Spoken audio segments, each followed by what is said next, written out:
ترکی کا خلیفہ سلطان مراد کی عادت تھی کہ وہ بیس بدل کر عوام کی خبر گیری کرتا تھا۔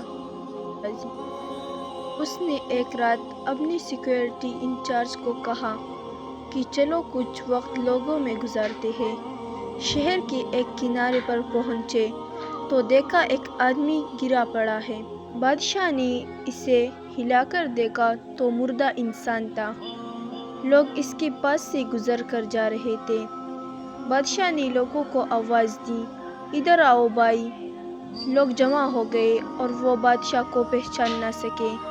پوچھا، کیا بات ہے؟ بادشاہ نے کہا، آدمی مرا پڑا ہے، اس کو کسی نے کیوں نہیں اٹھایا؟ کون ہے یہ اور اس کے گھر والے کہاں ہیں؟ لوگوں نے کہا، یہ بہت برا اور گنہگار انسان ہے۔ تو سلطان مراد نے کہا، کیا یہ امتی محمدیہ میں سے نہیں ہے؟ چلو اس کو اٹھائے اور اس کے گھر لے چلیں۔ لوگوں نے میت گھر پہنچا دی۔ اس کی بیوی نے خاوند کی لاش دیکھی تو رونے لگی۔ لوگ چلے گئے۔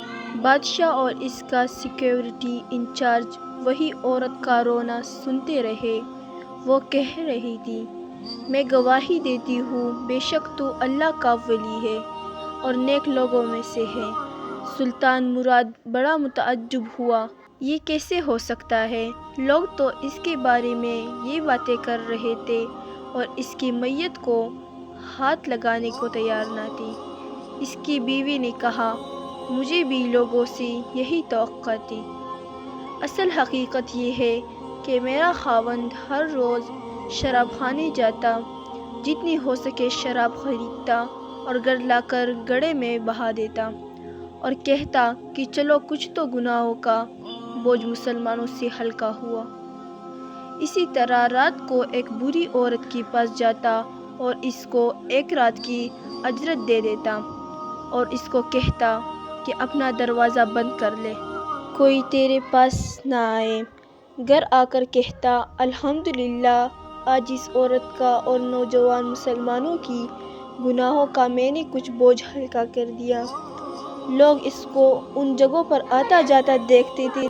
میں اسے کہتی تھی کہ یاد رکھ، جس دن تو مر گیا لوگوں نے تجھے غسل دینا ہے، نہ تیری نماز پڑھنی ہے اور نہ تجھے دفنانا ہے۔